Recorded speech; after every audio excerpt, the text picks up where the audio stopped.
गुजरात राज्य के द्वारका शहर में गोमती नदी के तट पर बना श्री द्वारकाधीश मंदिर, जो भगवान श्री कृष्ण जी को समर्पित एक भव्य मंदिर है। यह मंदिर द्वारका शहर का मुख्य मंदिर है। इसे जगत मंदिर, रणछोड़ राय मंदिर तथा गोमती द्वारका के नाम से भी जाना जाता है।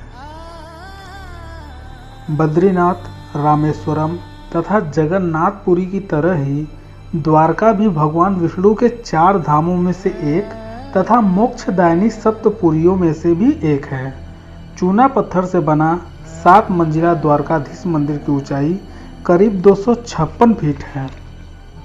बाहरी दीवारों पर सजावट भगवान श्री कृष्ण के जीवन लीलाओं का चित्रण करते हुए की गई है तथा आंतरिक भाग साधारण व सौम्य है।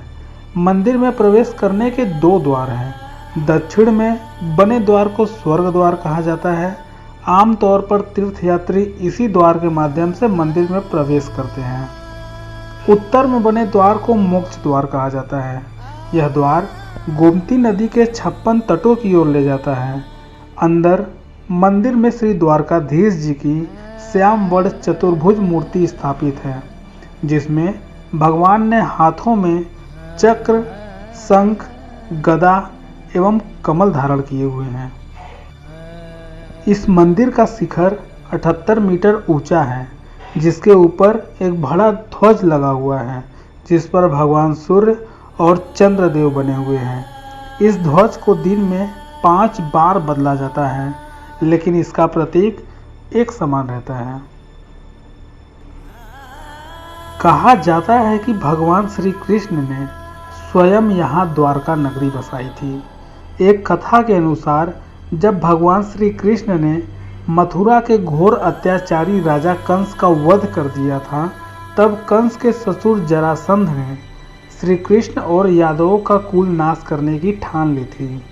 जरासंध मथुरा और यादवों पर बार बार आक्रमण करता रहा और हर बार पराजित होता रहा, लेकिन इससे मथुरा वासियों को बहुत क्षति हुई, जिसके कारण भगवान श्री कृष्ण ने मथुरा छोड़ने का निर्णय लिया तथा मथुरा वासियों के साथ गुजरात में गोमती नदी तथा अरब सागर के तट पर द्वारका नगरी बसाई।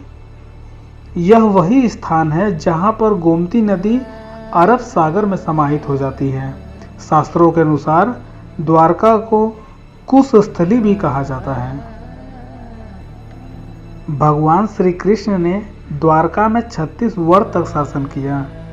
जब भगवान श्री कृष्ण की मृत्यु हुई तथा उन्होंने बैकुंठ के लिए प्रस्थान किया, तब भगवान श्री कृष्ण के द्वारा बनाई गई यह द्वारका नगरी समुद्र में पूरी तरह से जलमग्न हो गई।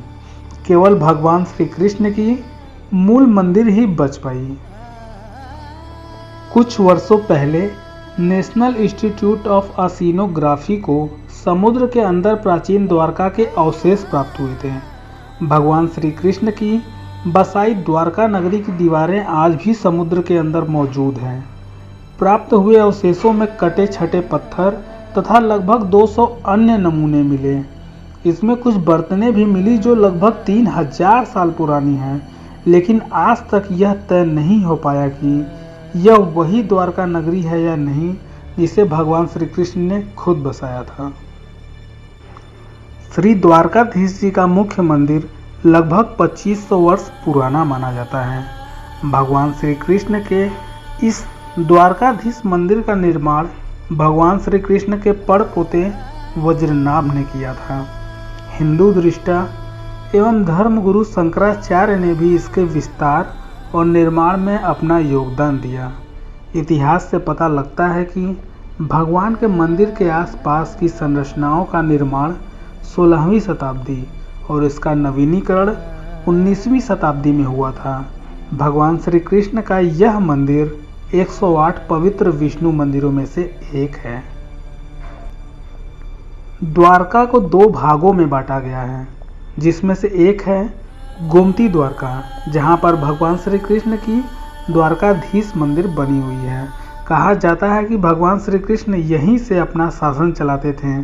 ऐसा माना गया है कि द्वारकाधीश मंदिर की मूर्ति ठीक वहीं पर रखी गई है जहां पर सिंहासन पर विराजमान होकर श्री कृष्ण जी शासन चलाते थे।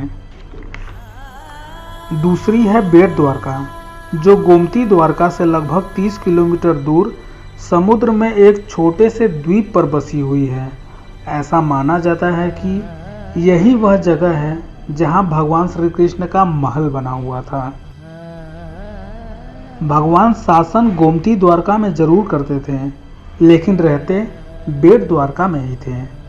गोमती द्वारका की तरह ही बेट द्वारका में भी एक बहुत बड़ी चहार दीवारी है, जिसमें 5 बड़े बड़े महल हैं। पहला और सबसे बड़ा महल भगवान श्री कृष्ण जी का ही है। इसके दक्षिण में सत्यभामा और जामवती के महल हैं तथा उत्तर में रुक्मणी और राधा रानी का महल है। इन 5 महलों की सजावट ऐसी है कि आंखें चकाचौंध हो जाती हैं। इन मंदिरों के किवाड़ों और चौखटों पर चांदी की पत्थरें चढ़ी हैं। भगवान श्री कृष्ण एवं उनकी चारों रानियों की सिंहासनों पर भी चांदी मढ़ी हुई है। मूर्तियों का श्रृंगार बड़ा ही कीमती है।